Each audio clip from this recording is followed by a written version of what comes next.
We're super excited to have you here as we start to this discussion.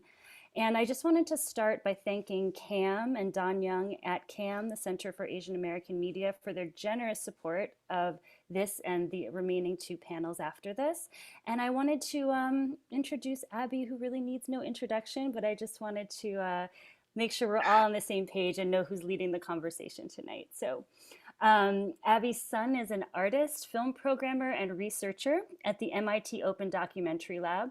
Through her work, Abby considers the power dynamics in documentary form's inherent smudging of reality, with a particular interest in media infrastructures and cultural artifacts of moving image exhibition. Abby is a critic and has bylines all over the place. She is also a filmmaker and producer. Her most recent project is Cuba Scalds His Hand, and that is co-directed with Daniel Garber. And it premiered at Maryland Film Festival in 2019. And she previously was senior editor of Nat Brut and programmer for the True False Film Festival and Hot Springs Documentary Film Festival. So without further ado, Abby, I am going to leave this all to you. Thank you so much. Thank you so much, Keisha, for that overly generous introduction. I would just say that Keisha is the best co-conspirator one could ask for in curatorial and artist development and just collaborative projects in life. This couldn't have happened without her. I'd also like to thank Ash, who is the series coordinator for My Sight is Lined with Vision and the Line of Sight panels, Sergio Logonavia, who is our technician, who is helping us broadcast this live on YouTube, and to thank again Don Young and CAM, the Center for Asian American Media. So we have everybody listening in now, and as I introduce our panelists, I would like to ask everyone a question and just get the chat seated with introducing everyone and saying hello. It will be an icebreaker of sorts, so if you'd like to participate, just set your chat function to panelists and attendees if you're in Zoom, or just go ahead and answer on YouTube Live via the chat. And the question is, what's the first thing that comes to mind when I ask what is a sound memory you have? Is what sound resonates with you right now? And when I thought of this question this afternoon, the sound that really stood out to me, the sound of the kitchen hood fan as my mom made dinner after coming home from work when I was a child. This would usually break the calm of that liminal space between getting home from school and when my mom would get off of work. Usually I'd be in my room with the door shut, so the sound would come in a little bit muffled, but still unmistakable. And with that, I'd like to introduce our panelists. First, we have Pavitra Sundar. I first came across Pavitra's scholarship through the Thinking with an Accent online conference in May 2020, which she co-organized with the other scholars of the Accent Reach Collaborative. It very notably featured many undergrad student presentations, and the Accent Research Collaborative is also working on a very exciting volume on the politics of accent. To give a sense of the ideas that I encountered while listening to the conference, here's an excerpt from the program notes. Everyone speaks with an accent, but not all accents are perceived as equal. Some people's speech is heard as quote unquote neutral, whereas others is heard as quote-unquote accented. These differences have serious implications. Perceptions about language and fluency can be a passport for entry or grounds for exclusion, leading to the denial or approval of asylum claims in job or housing applications. Pavitra is Associate Professor of Literature at Hamilton College, where she teaches courses on transnational film and literature. Her research interests span cinema studies, sound studies, post-colonial literacy, post-colonial literary and cultural studies, and gender studies. She has published widely on voice, particularly women's singing voices in Indian popular culture, and is currently completing a monograph, Listening to Bollywood, in which she brings a feminist ear to mainstream Bombay cinema. Our second panelist is Joshua Minsoo Kim, who is a high school science teacher and music journalist who has written for The Wire, Fork, and The Chicago Reader. He is the founder and editor of Tone Glow, a publication focused on experimental music that features long-form interviews with artists from around the world. If you're not familiar with the work of Tone Glow, it's really a model for an independent music publication. The insightful interviews are transcribed with an intention capturing individual vocal cadences and the everyday congeniality of interviews, including salutations. He also runs a companion publication called Glue, which features interviews with all sorts of artists who are not experimental musicians. Recently, Joshua interviewed several filmmakers who had work at the Berlinale, and they were incredibly insightful, entertaining. So I absolutely recommend that everybody take a look at those publications. So Joshua and Pavitra, can we welcome you to the stage? Yeah. So again, my name is Abby. My name is Abby Sun, and for visual descriptor of myself, I am a Chinese American woman with short black hair. Half of it's tied up right now, and I'm in a light room with a light in front of me and a bookshelf behind my head. So this conversation was sparked by essentially the amount of media coverage that I saw films like The Farewell and Minari get classified as quote unquote foreign language films by the Golden Globes, which itself is a program of the Hollywood Foreign Press Association. There is a dynamic happening that I find very interesting. Aside from writers and public intellectuals and newspaper op-eds talking about how immigrant languages are also American stories and fighting actual foreigner stereotypes, the actors and filmmakers of these two films and other Asian American popular moving images were preemptively talking about the accents that they had adopted in these films and TV shows. Awkwafina, in a 2018 interview, asked if there were roles she would not take, said, quote, "I've walked out of auditions where the casting director all of a sudden changed her mind and asked for accents. I refuse to do accents. I make it very clear, I don't ever go out for auditions where I feel like I'm making a minstrel out of our people," end quote. There's obviously an irony in this coming from Awkwafina, who has, through her rapping and appearances on several, TV shows and movies, has adopted a variety of accents, including a quote unquote black scent, which was often criticized as anti-black. But Constance Wu, Stephen Yuan, and many other Asian American writers and actors have all talked recently about accents and at length. There are actually acceptable accents, and Awkwafina does also understand this. In an interview with Alyssa Wilkerson at Vox, she said, quote, "When I script, I needed to do this movie. I didn't care if it was drama," and she's referring to The Farewell. "I didn't care if it was drama. I didn't care what it was. It felt like it just came to me in an auspicious way.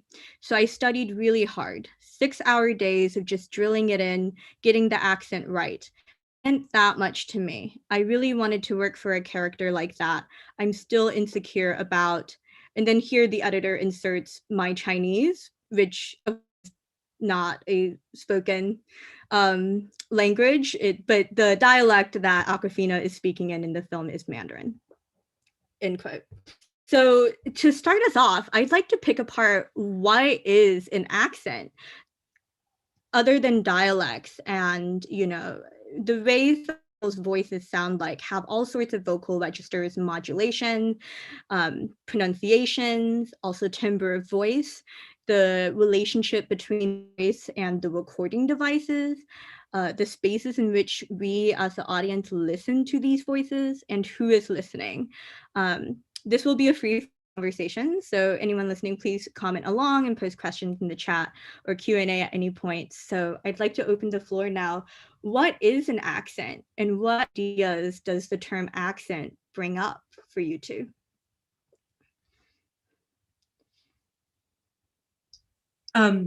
Perhaps I can start. Abby, let me just say thank you so much for that very kind introduction and for hosting this to everybody involved behind the scenes. This is really great.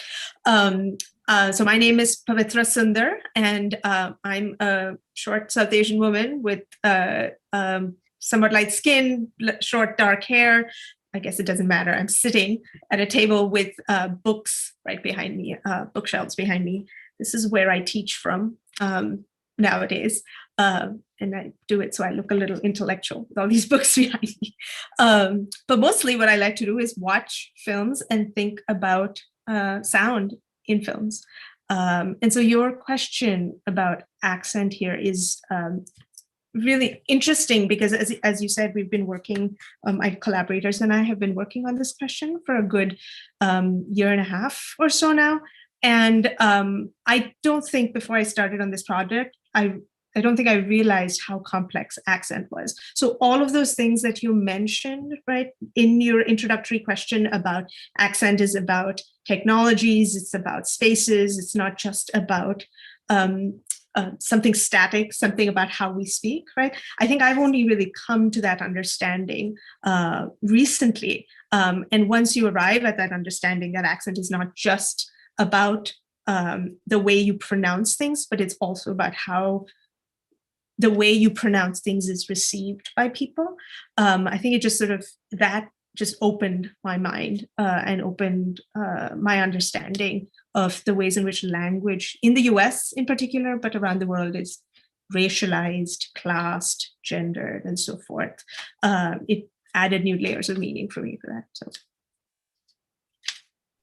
Yeah, do you mind expanding on some of the things that you're thinking about? And when you say especially the US is racialized, if maybe you can illustrate for us some of specifically what you're thinking about? Sure.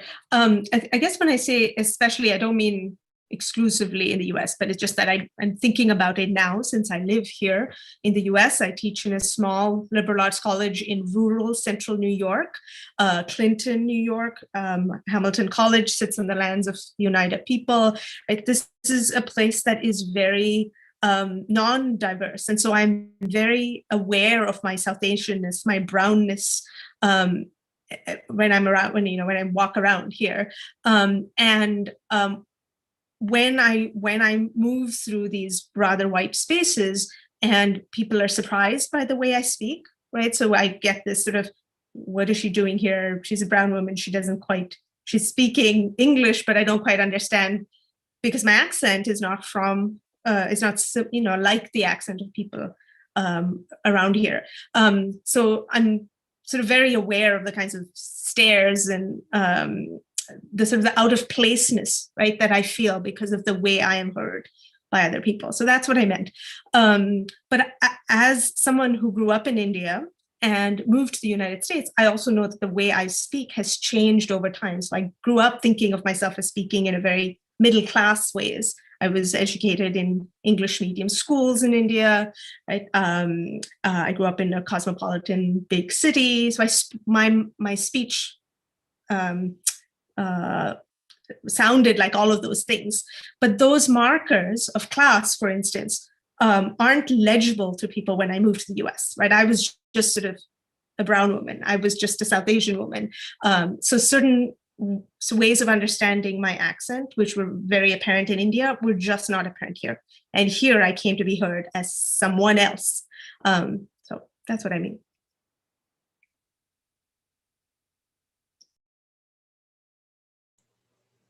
Hello, my name is Joshua Minsoo Kim.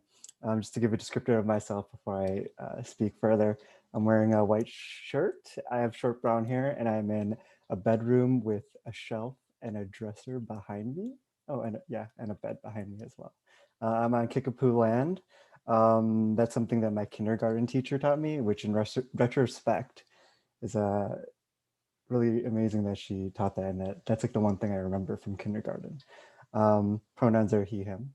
In terms of this idea of accent, something I think about is just my own childhood experience. I was originally a Korean native speaker. I was born in America, though. Korean was my first language. But then as I got into school, I had to learn English to assimilate, and then I eventually lost my Korean. And it's been interesting just having, now that I'm a high school teacher, what I see is just a lot more openness, at least in the school I'm in, to people, regardless of ethnicity, regardless of the accents that they have, but it's only within specific spaces. So like in the classroom, right, there still is a sort of idea of like white supremacy, this idea of, if you speak the quote unquote proper way, right, then you're quote unquote better.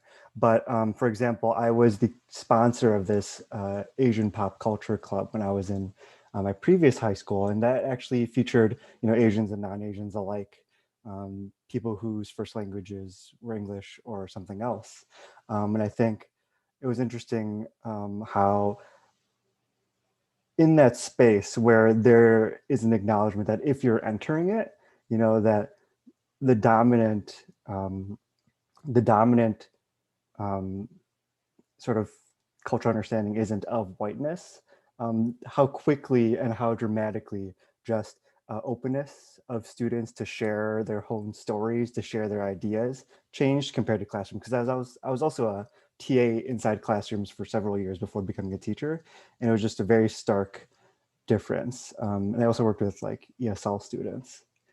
So that's sort of what comes to mind with regards to all this, just how there needs to be a sort of understanding of what the space represents and what is there and what is possible in order for people to feel comfortable with things, including their accents and being able to speak up.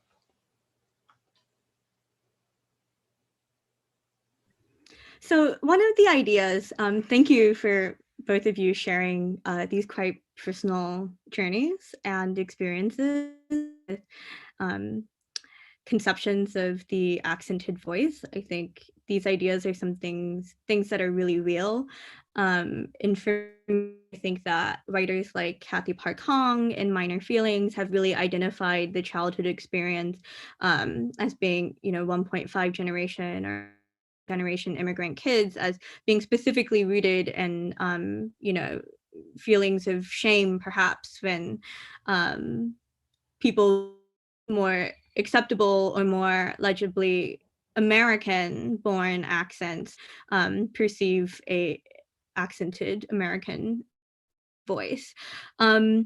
So I think related to that, there was this idea in film that casting people who are from communities or who share the cultural heritage or identity of a race or ethnic specific character would result in perhaps more accurate voices or more accurate accents. This is not only specific to Asian American and the Asian immigrant and diaspora experience, also to Black actors adopting African accents and different like African American vernacular accents, for instance, and so on. To you, what's going on with this idea? Like, why is this so important and framed in that way?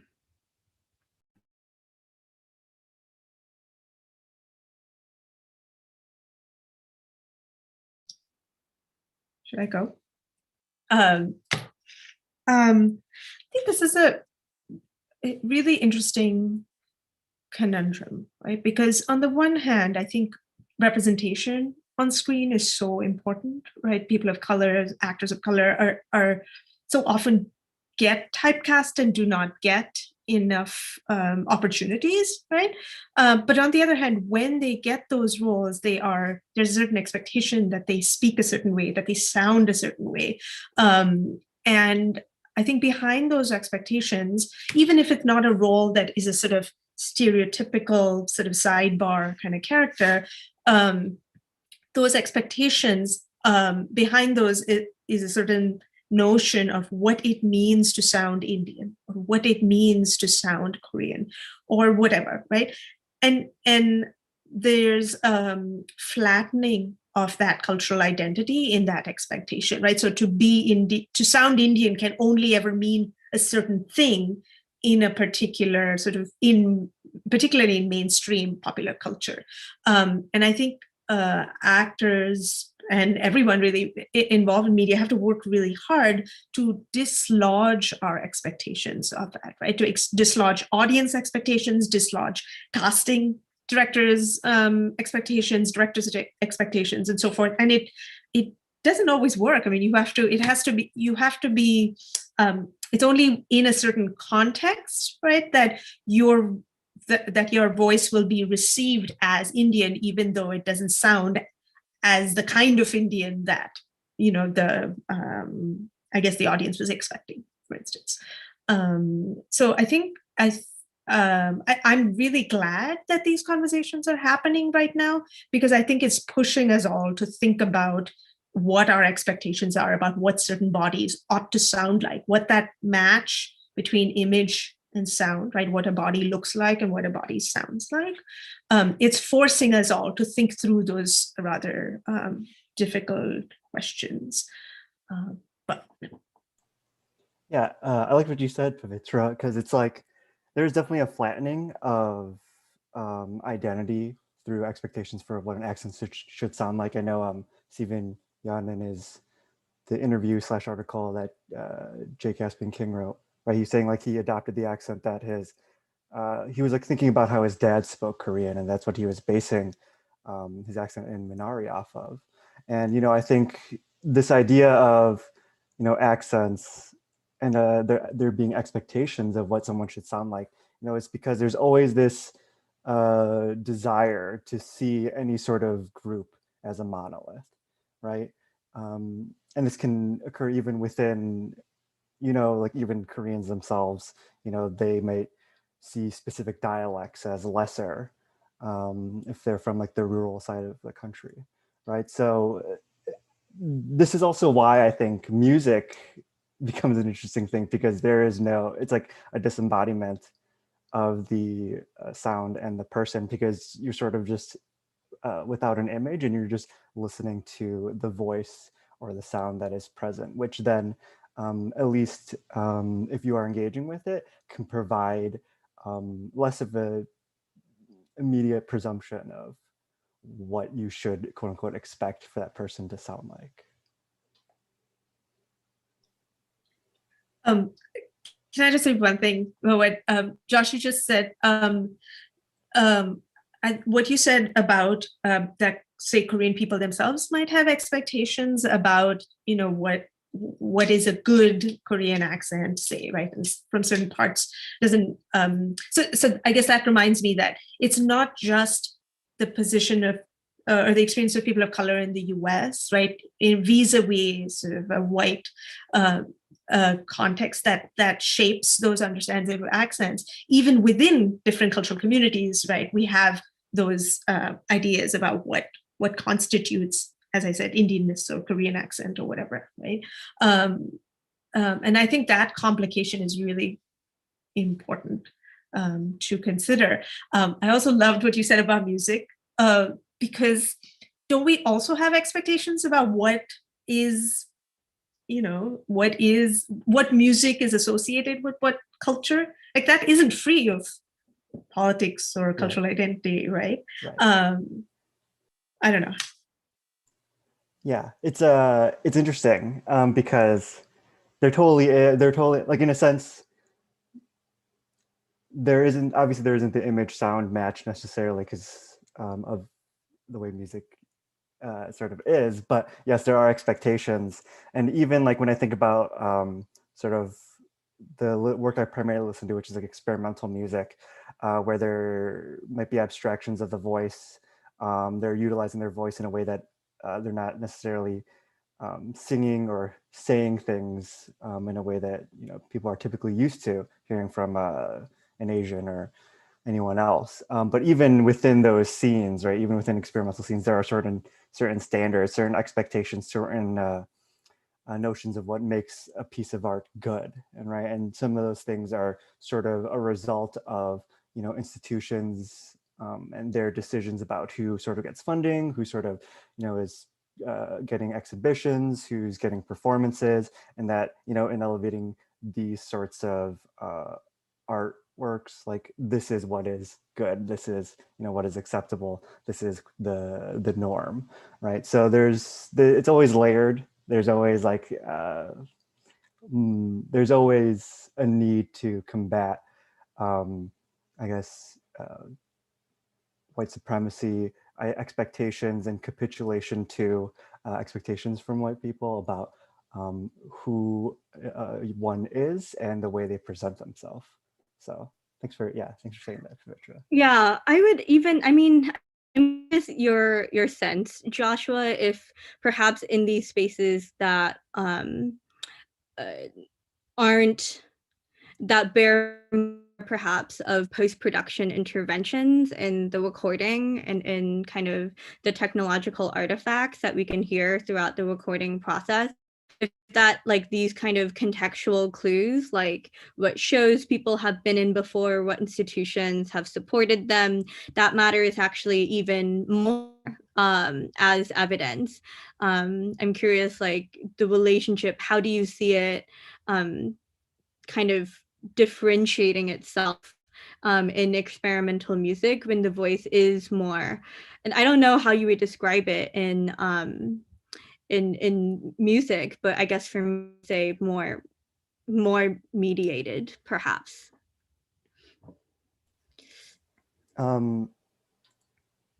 This is like sort of going off this question slightly, but I think, when I think about experimental music, especially among like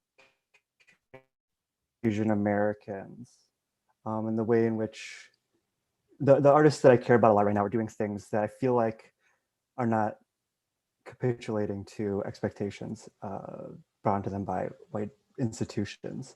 And like, so for example, there's this, I'm going to talk about two artists right now because they're coming to mind. There's one artist named Sunny Kim. They live in New York.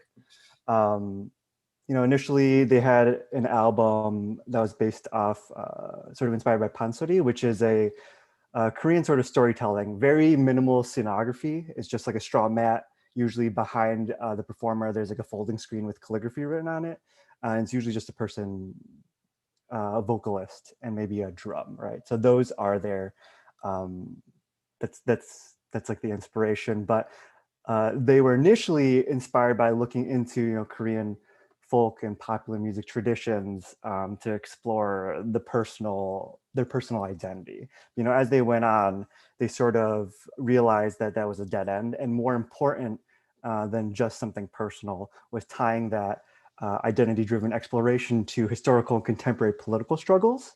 So that way now, this is the thing that excites them about creating music is not, and researching, right, is not just the fact that an artist or a historical figure is Korean, but that, that Koreans throughout history have encountered, examined, and attempted to solve the very same problems that they're looking at today throughout history, right? So there's that sense of collective problem solving, sense of community even through time, right? That I think is important to think about because like you're not going to be able to go up against whiteness alone community is always, I think, the most important thing in anything you do. There's also another artist named Lucy Liu. It's a pseudonym of, and it's an incorrect or different spelling of like the actress. They're not actually the actual actress. It's a pseudonym, but they're also inspired by pansori. They're Korean American, and for them, I'm going to read this quote that I thought was really good. Right, so pansori for them help them realize that music is about world building and self building. And pansori in general, if you don't know, there's like 12 canonical works, but only 5 of them are performed today. So there's that loss of culture there. So for them, it's like they're sort of using pansori to build their own story, to be in this lineage, not necessarily for other people, but for themselves. And their music is an act of documentation specifically as a reminder that their identity as someone who's queer, transgender, Korean, immigrant, someone who may be the object of something or the subject of something, that they can be an ornament or the center of something, right? That all these things can exist in one single space. And something fascinating about their work is that they use text-to-speech.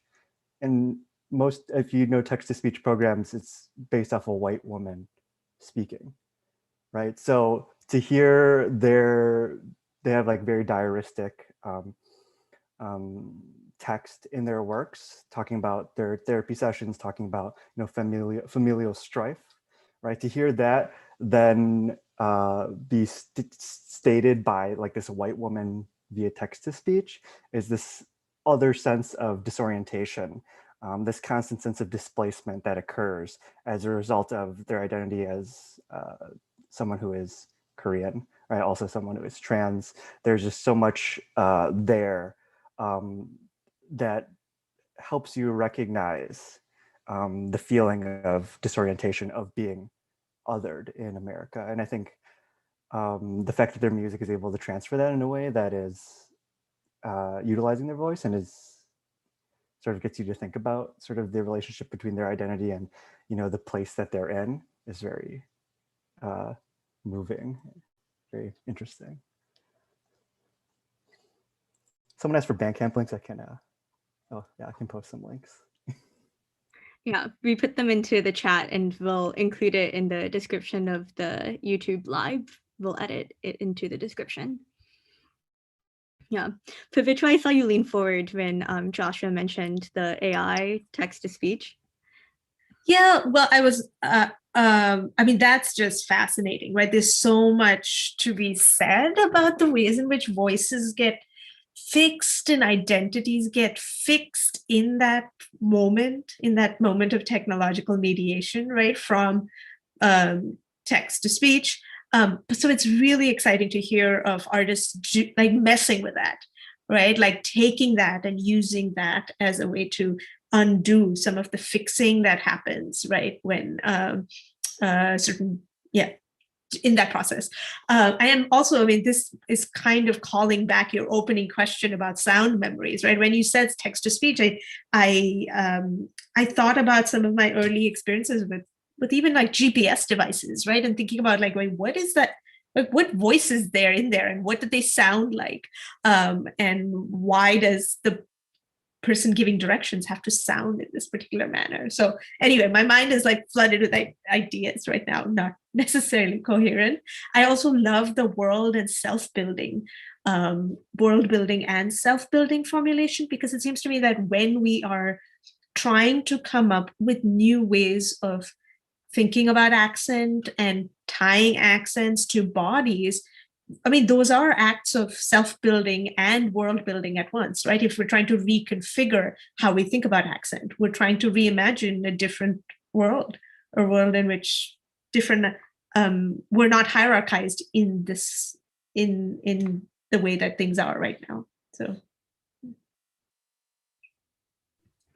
I want to return right now to something that Joshua said a little bit earlier about the disembodied voice in music, perhaps opening up more space for playing with identity and expectations, because Pavitra, was one of the things that you have written about in the past is kind of using the music concrete maker and sound scholar Michel Chion's idea of the audiovisual contract, and how he writes about acousmatic sound and its relationship in film specifically, of kind of third space of audiences accepting combined films and images, filmic images and sound, that it's not, the sound is enhancing the image, but it's kind of voiceovers and music all get enfolded into this unique understanding of what it is that we're encountering. And one of the things that you write about is that the relationships audiences have to this audiovisual contract is different depending on cultural context. And I like this way of thinking because you often talk about, as you've mentioned earlier, incongruities in image and sound of a person in their representations. I'm wondering if you can maybe expand a little bit more about your ideas of how sound and voices, not just voices, but also music, soundtracks, all of these things represent embodiment.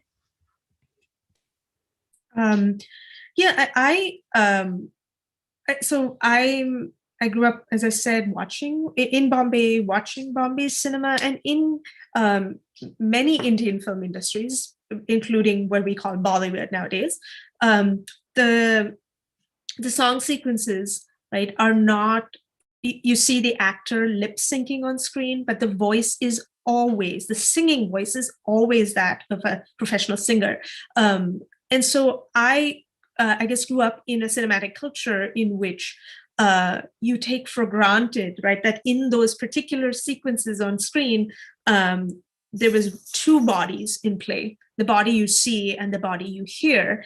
And I just took that as a given, right? So like then I come to the US and I'm studying cinema and stuff, and I'm like, wait, this is not a given, that you guys don't assume this all the time, right? I think that I realized that this is a convention that I had adopted, and that in different places, right, that linking of a voice and a body is seen as this is you're cheating me, right? That the actor should be singing as well, that their voice has to be attached to their body in these sequences. And I never came to film with that assumption at all, because I was schooled in a different kind of industry.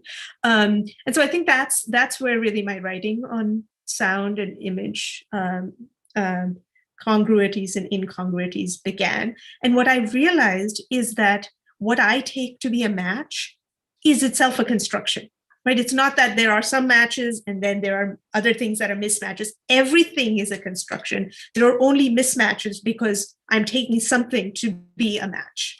And so I guess I've in the writing that I've been doing on accent, like it's coming out of that understanding of voices and bodies on screen. And at least in the Indian film context, I argue that there isn't such a thing as a disembodied voice, because voices convey some sense of the body, right? So when we listen to a voice, we are making these pat assumptions about, oh, that's a woman's voice, that's a Black voice, that's a Asian woman's voice, whatever, right? There are these assumptions that people are making. And so you're already getting a sense of gender and sexuality and so forth, or at least you're assuming things about gender, sexuality, and so forth. You're assuming things about bodies. And so voice, in my mind, is not disembodied at all, even if you're not seeing the body to which it is attached. I think electronic music is a different context, right? So I'm making a claim only for the cinematic context I'm speaking about. But I've been trying and writing article after article, forcing people to think about voice and body together, even when we're just receiving them in sound. Yeah. I love that. I'm really intrigued by it. Just the notion that, and it makes sense, right? Anytime we hear a voice, there are assumptions that we make about who the speaker is. And not to constantly bring this back to music, but like the thing that comes to mind immediately is like I was interviewing this Indonesian duo a couple months ago. Their name is Senyawa. They're like a doom metal band that also mixes traditional Indonesian musics. And the thing is, they were telling me, how, if people hear their music, right, they're going to be able to understand that, that there's like this Indonesian influence, because, the way they vocalize is still inspired by traditional Indonesian music that they grew up with. They're like in their 40s, if I recall correctly.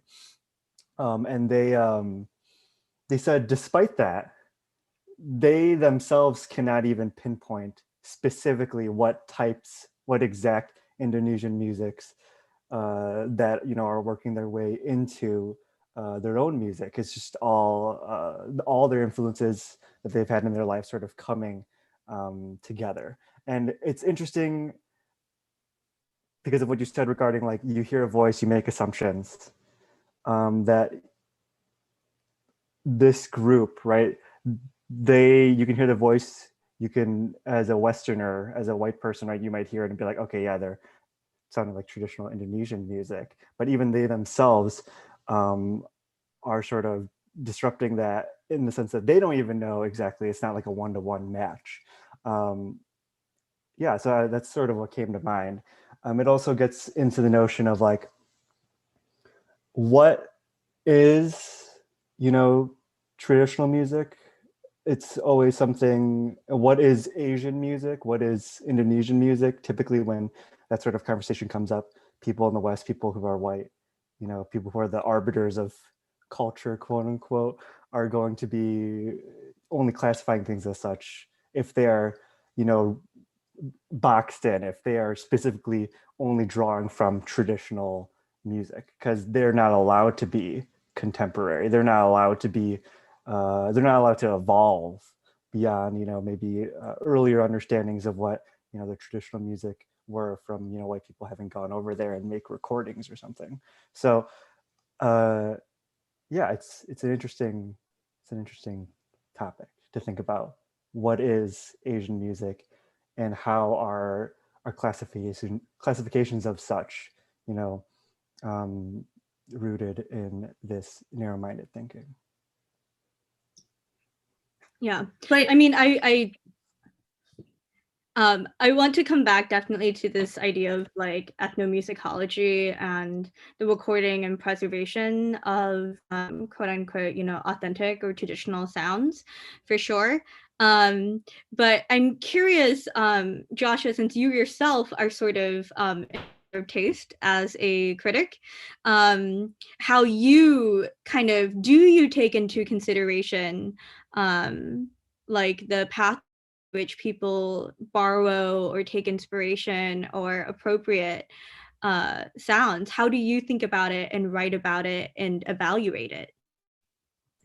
I mean, I think just as a critic, I think the most important thing you can do as a critic is to understand that any art is always coming from a or multiple cultures, right? Whether that's from where the artist is from, or who they've learned from, or who they're appropriating, right? So as a critic, I always try to do as much research as possible, especially if like the press release or something mentions specific influences. I think that's always important to understand sort of where they're coming from. So that way you can honor just what their music is about as fully as possible. Because if you don't, you often fall into the trap of viewing it from a very narrow lens. And I am very much aware that that narrow lens is shaped by, white teachings, by very narrow-minded understandings of what other cultures are like. So yeah, in terms of like, I think my favorite example of like appropriation in terms of like the way I think, something that's really stuck with me like throughout the years is just with K-pop. K-pop's been really important to me since I was a kid.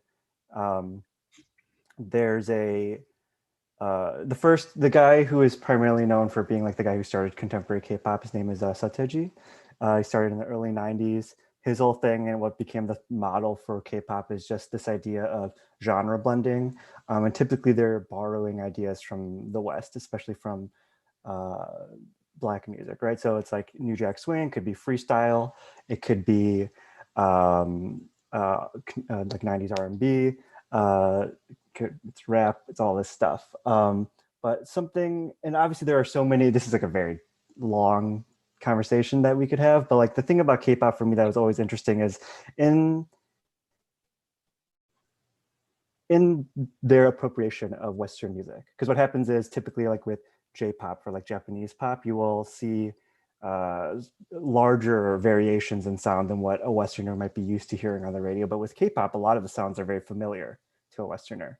And what will happen is, a K-pop group will take all these influences, all these inspirations from American or European pop music and just mix them together, which then sort of, to me, is beautiful, because so many times people have said like, okay, K-pop is just American pop music.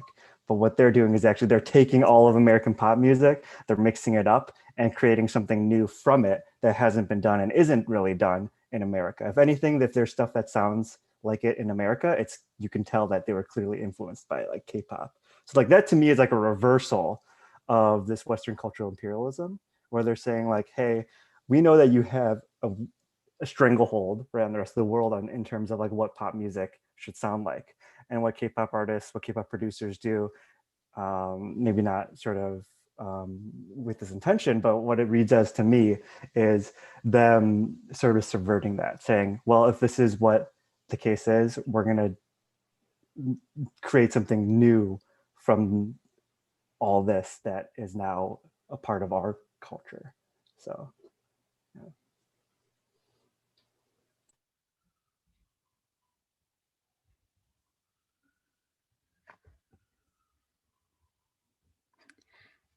That these notions of what is Asian or Eastern and what is Western, it, like the example that you just provided, and there are many examples also in film, it does us all well to remember that these categories are unstable and they're shifting. There's nothing inherently Western or inherently Eastern about any of the music or the media that's produced by any places.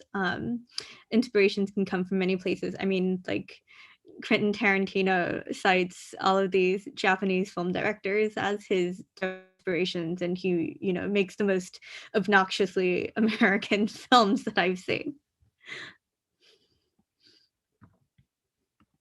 I mean, but it does raise the question, doesn't it? At where is that line that we consider appropriation, right? Like what counts as influence, what counts as appropriation, what counts as authenticity? I think all of that is constantly in flux, and it depends on the context, it depends on the listeners, it depends, as you were saying, Joshua, not just on the intention of the artist either, because they might intend one thing and then be received in an entirely different way. And I think this comes up with Aquafina as well, right? In all of the debates and the ways in which she herself talks about her voice. Yeah. I guess with all this sort of, obviously there needs to be a sensitivity with all this, and also like with appropriation, right? There's always this notion of like, what is your identity and why are you trying to take someone else's identity for yourself, to make it your own, right? And I think while I have lots of qualms with K-pop and their appropriation of Black music, just because of, and specifically not necessarily the music itself, but because of how some of the K-pop artists may then, have like cornrows or something ridiculous. But like what that sort of taught me is just what Abby was saying with this flux nature of identity, because when we talk about Asian film, when we talk about Asian music, or we can get even more specific if we talk about like Thai film or like Vietnamese film, there's only like a couple directors that people ever talk about because they're the ones on like the festival circuit. But the important thing to always remember is that not only are these things in flux, but these things are sort of boundless, right? And I think that's an important way, going back to even like the world building and self-building, to think about ourselves and our own identities in our explorations, in our studies, and in creating art. That in doing so, we are broadening, we're expanding what it means to be Asian, right? So that's something that's exciting. I think at this point, that's a beautiful sentiment. It's been such a long time since I've moderated a panel that had positive thoughts coming out of it, as opposed to just being critical the entire time. So Joshua, thank you for bringing that energy here. I'd like to remind everyone that we are taking audience questions, comments, anything that you want to say or pass on. Feel free to use Q&A function or the comment box. Otherwise, I have plenty of questions that I will continue to bombard our panelists with. So don't feel shy. Feel free to ask them at any time, and I will incorporate them into the conversation. We are going to, I think, for another 15 minutes or so. So I want to talk about this idea of being a listener instead of being a maker,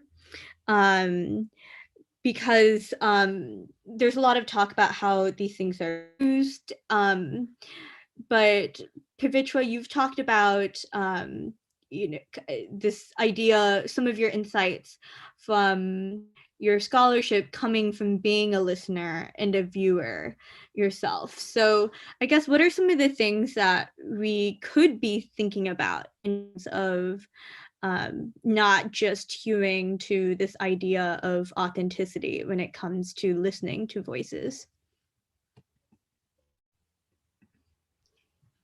I guess, again, stemming from the insight that is from Michelle Chion's audiovisual notion of the audiovisual contract, right, which gives the viewer a really active role in interpreting, in giving meaning to whatever it is that we are seeing and hearing, right? Or at least that's the way I read Chion, shall we say. Stemming from that, I think, is also the idea that when we listen to accents, right? When we listen to a person speaking, we are deeming that an accent or not an accent, right? So whenever someone says, "Oh, so and so doesn't speak with an accent," I always raise my eyebrows, because, well, they have some accent. It's just that you don't think that it should be designated as other, right? Or in this particular context, it's the mainstream sound, and so it doesn't get designated as an accent, as an accented voice. And this is, you read that from our conference blurb as well. And I think that that reminds us, right, that we're not just listening to something that is out there. We are actually actively creating meaning, and how we describe what we hear matters. Whether we describe something as an accent or not, whether we describe something as, "Oh, that's not really American music, right? That's Korean." Or "That's not Korean, that's American," whatever, that matters. And in that sense, it puts the onus on all of us, right? Not just on Hollywood producers, or not just on, the musicians, whatever. It's also about the role that we audience members play in giving certain auditory objects, sounds, voices, whatever, a place in our world.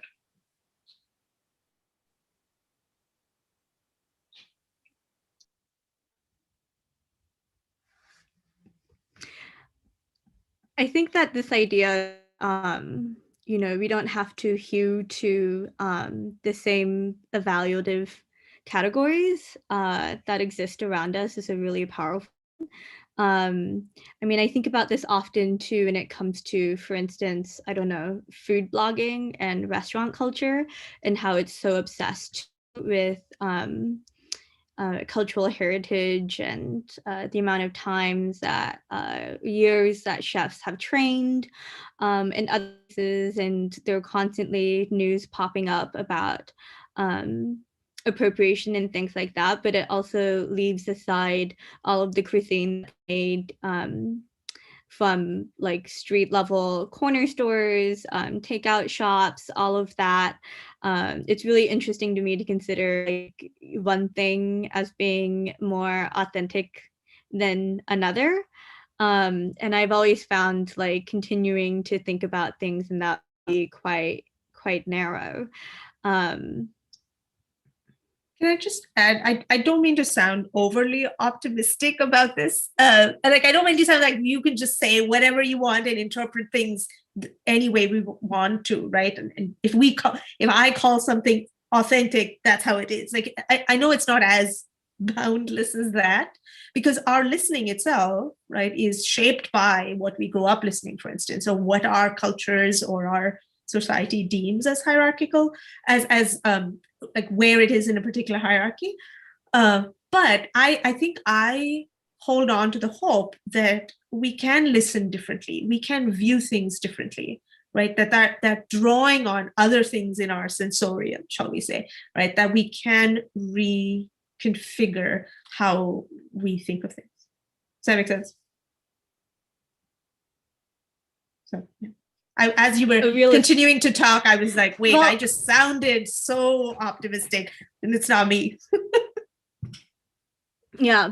So I want to go back to this idea, kind of the legacy of ethnomusicology too, and kind of the recording and the collecting of authenticity, and whether or not this is related to also field recordings. For instance, the work like also nonverbal anthropology and sounds. I'm curious if either of you two have thoughts about this, because I feel like we've talked a lot about the voice, but there's all of these other dimensions of sound too, and it's not just the voice that establishes embodiment in place. There's a quote from this book, Theory and Method in Ethnomusicology by Bruno Nettel. I think it's how you say his name. Where he says, identification of the real, true musical style of a people assumes, moreover, that each culture has one main musical style and a body of music which is basically homogeneous. This attitude is at the root of the many statements in ethnomusicological literature, which gives the style of a people on basis of a few songs. And, you know, I think something I have been thinking about a lot ever since last year. I watched Joshua Bonnetta's The Two Sites, which is a documentary. He's affiliated with like the Harvard Sensory Ethnography Laboratory. That film is about this Scottish idea of like the two sites where you can see into the future. And, you know, any single time someone is going to record or going to film, you know, something of another culture, right? Usually it'll be like someone from America or something who is white going to a different culture.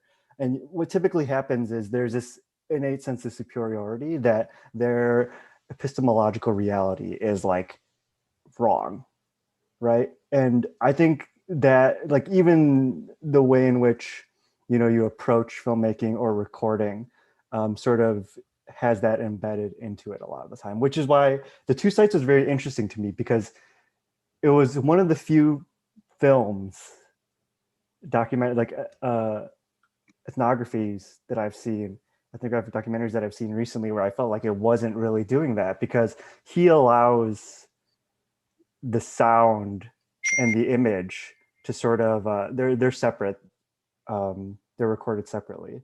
And what he does, the director, is he allows for these people's stories of their experiences of the two sites to sort of come true through the images that appear and the sounds that we hear. And it's partially creating the sense of disorientation, because it's not like 100% sure that like what we're seeing is correct, but it's like sort of emulating the experience of this like potentially being corrected, which I think is refreshing, because a lot of times I watch a lot of things and, you know, the attitude of the director or someone is like, oh yeah, this is just a dumb superstition or like a dumb belief that these people have. And, you know, I'm, as someone who is above all these things, I'm going to document this so the rest of the world can know about this interesting culture.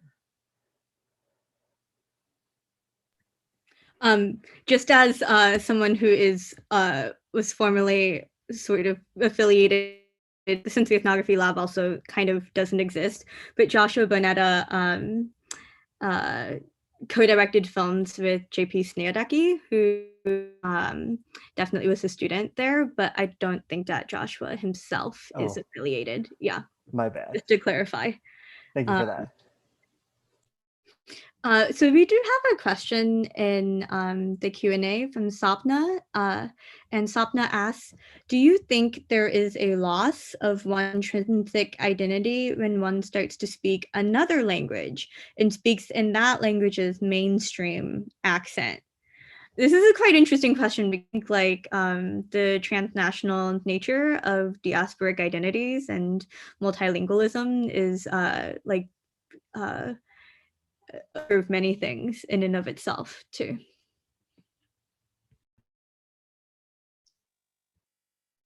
So I guess I will say it really depends. And I say that because particularly in the field of post-colonial studies, right, this is an important and sort of abiding question that people have been asking, right? Given the history of colonialism in particular, right, like what does it mean that we speak in particular tongues, we write in particular languages that are not one's own, right?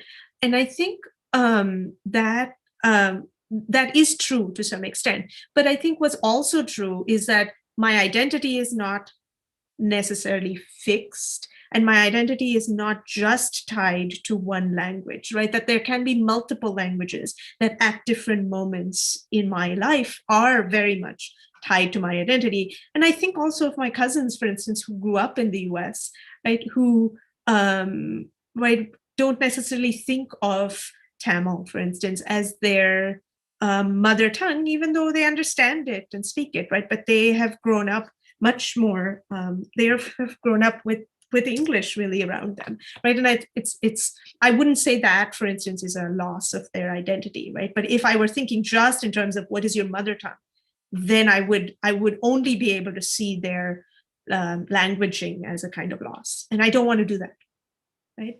So I want to hedge on that question. Yeah, I guess I would follow on that. Like I would agree with it. I don't think there's necessarily a loss. I also, part of me also is always reluctant to speak of such things in this manner where, you know, we're always losing our identity instead of broadening it, instead of expanding it, right? Because then the loss of an identity sort of also assumes that there is a correctness or a correct way for one's identity to be shown. Obviously, this is complicated by the fact that, you know, the mainstream accent is in and of itself a sort of correct sort of way to speak, but that's also something dictated by, and that's dictated by, you know, typically like people in America, white people. But I don't think there's an inherent like loss or an inherent like sadness one should feel in speaking or adapting or changing one's accent necessarily. Obviously depends on sort of like why you're doing it or like the motives and everything. It's like a complicated thing, but that's sort of where I stand on that. Yeah, I mean, there's also code switching, right? Where things, self-preservation in different contexts.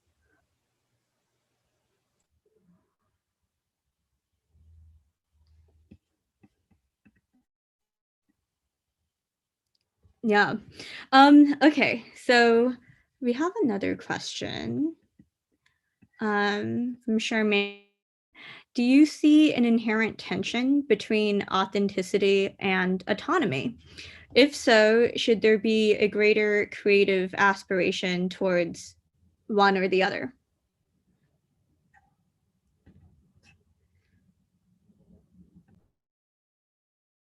This is a hard question.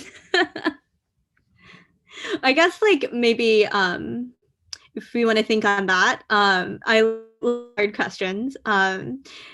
Maybe we can also pick apart the ideas of authenticity and autonomy, especially because we're about industries that produce music, but we're also talking across a broad range tonight, from like the heavily like mechanized machine-like production of like you know, Hollywood studios and K-pop and large Bollywood studios versus experimental forms, which have their own, as Charmaine, who is a sound artist, knows, but there's still like conventions that we hew to.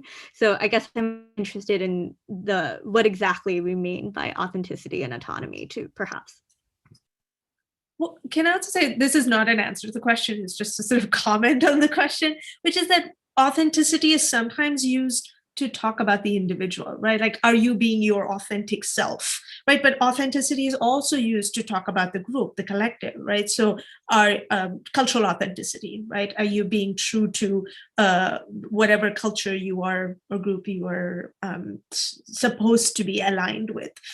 So I think the authenticity in some ways is used precisely to talk about a person's individuality, which in turn I guess is linked to autonomy, but not always.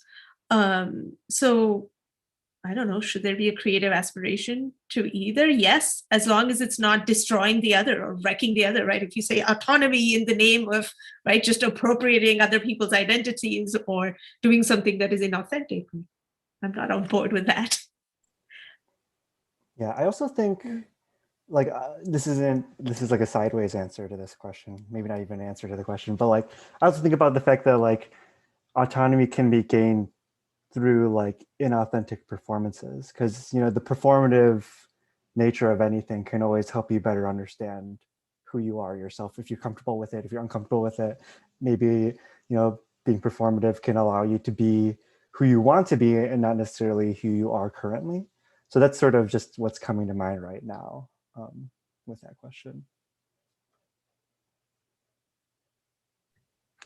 I think as someone who has operated as a curator and critic in these industry gatekeeping spaces in film, it's interesting because right now we're operating in and working, and as someone that also makes work myself, like trying to make work in in structures that value authenticity in certain coded ways too, like financially value reward with prestige and attention and platforming and all of that. So it's something, yeah, capitalism, as Ashley just said in chat.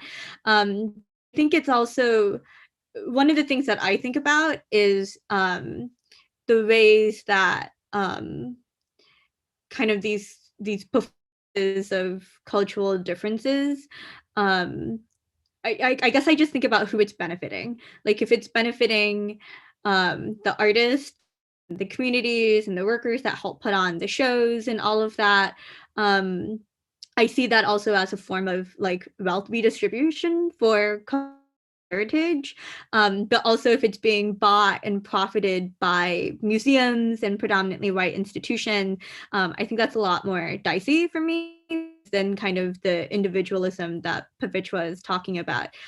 Seems to be kind of weaponized in a way, perhaps.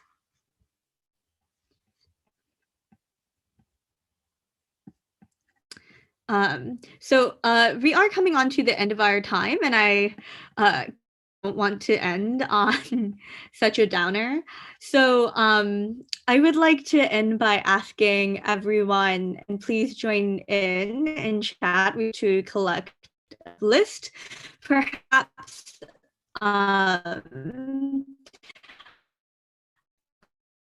of exciting spaces, deal with sound and voice. And yeah, I don't know.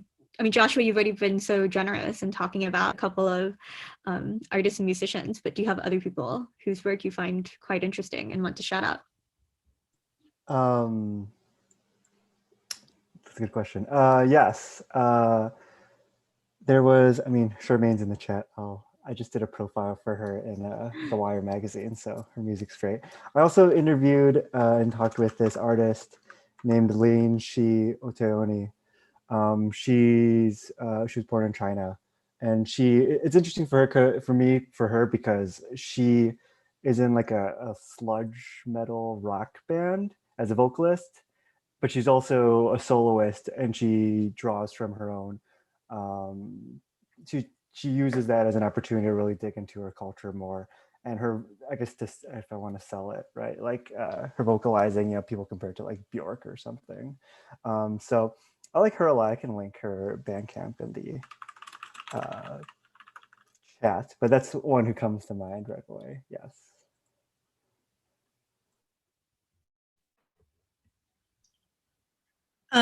And I was gonna, I guess, answer this in relation to Keisha's question and about, and I can't think of a film off the top of my head, but the thing that came to mind was the poet Aracelis Girmay, who, because I just finished writing an article about her, a poem for that work, and there's this beautiful, beautiful, what I've come to think of as an accent poem in it, called For Estefani Lora. And there's like, it's, if you just Google that, you'll find recordings of her reading it. There's a TED Talk. There's also a little animated video about it. And I think it's just fabulous. So I just want to give a shout out to Ara.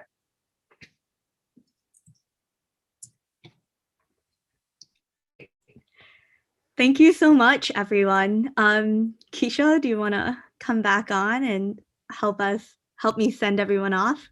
Yes, I was just trying to find that poem link, but hopefully someone else can post it in the, for Estefani Lora, yeah, so this has been amazing. Thank you, everyone. Abby, I don't know, do we want to just talk about what's coming next? And yeah, so Abby will post into chat a couple of links if you found this interesting. We are doing 2 more panels in the Line of Sight series. The Sentient Film Bulletin is the best place to keep updated about all of the news that Sentient Art Film is doing. It also features long-form interviews with people who are working on the more logistical or industrial side of film, the film industry, independent distribution, community-oriented cinemas, things like that. They are wonderful interviews. That this is not your typical, 80% marketing, 20% interesting content newsletter, and it's only once a month. It is not spam, I promise. And then for our next 2 panels for Line of Sight, the second one is called A Time for Remembering, and it is really centered on well, it was inspired, like this one, it was inspired by something that I was seeing happening in media and in Asian American culture. And that was the return of Teresa Hakkyun Cha, her work as a poet and as an experimental filmmaker and installation artist, and how, especially in the wake of, well, the panel was being planned before the tragic Atlanta shooting at spas, but I saw her work being used in a lot of memorials, virtual memorials following that. And this panel is about how experimental work comes up and comes back up and is remembered at certain political moments, and really interrogating that with writers and writers, most notably Daryl Chen, who's one of the first programmers of Asian Cinevision, the oldest Asian American film festival in this country, or the oldest Asian American film festival. I mean, it's in the name. And then the last panel is called, the third panel is called Tailgating the Future. And it's kind of asking why Asian American image making seems to be, especially in the independent sphere, so invested in realism or naturalism as an aesthetic. there are some quite exciting things that are happening right now, such as the series Kung Fu, which I have not seen, and Warrior, which I think is terrible, but definitely not in the, like naturalist aesthetic, so on and so forth. But basically we did some technologists and VR curators and artists that use AI in their practice and computer generated images to talk about whether or not we're all just super scared of techno-orientalism and yellow peril, and whether or not that's holding back kind of artistic innovation in Asian American media making. So we have some quite interesting things planned. And maybe just to And circle back around to our like space holding tonight, Pavitra and Joshua, thank you so much for your work and your thoughts. And I think that Abby and I can both attest that like these kind of like vision work, and it takes a lot to hold down, and we just appreciate you holding the space down and also just coming and sharing with us, and hopefully we can figure out ways to also continue to collaborate together in the future and share. Yeah. Well, thank you for inviting us. Yay. Really appreciate it. Yes, absolutely. It And was thank fun. you for all those interesting questions. Sorry, Joshua, I didn't realize I was interrupting you. Yeah. Sorry. No, you're good. It's good. I agree. Like this was a great, fun, interesting, thought-provoking conversation. all right, well, I guess that's it. we'll send right? everybody off. Yeah. Thanks, everyone. We'll do a virtual toast to everyone. If we were in person, this would be the bar crawl portion, but Yes, unfortunately, exactly. we are scattered across this country right now. And if you have any questions for Joshua or Pavitra, if you want to just send them to the sentient email, we can always pass them along. And, this conversation doesn't have to end here, so we can keep it going. Thanks, everybody. All right. Bye. Bye.